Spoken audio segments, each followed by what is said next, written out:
ধ্বংসযজ্ঞ আমি দেখলাম, এটা কারোর কি সহ্য করে না। আমরা অনেক রক্ত দিয়ে স্বাধীনতা নিচ্ছি, দেশটাকে গড়ে তুলব, এদেশের মানুষ বিশ্ব দরবারে মাথা উঁচু করে চলবে। আর আজকে সেখানে কি হলো? আজকে সেই সম্মানটা ধুলায় মিটিয়ে দিল, নিজেরা ক্ষতিকার হলো। আমি জানি না যারা এই সন্ত্রাসীর সঙ্গে জড়িত তাদের কিছু আসে যায় না, কিন্তু সাধারণ মানুষ, তাদের মান সম্মান কোথায় থাকবে?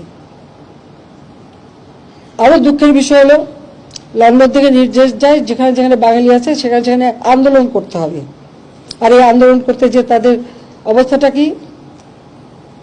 লন্ডনে আমাদের আওয়ামী লীগের উপর হামলা করলো, সেখানে পুলিশ এসে ওই বিএনপির 3 নেতাকে গ্রেপ্তার করেছে।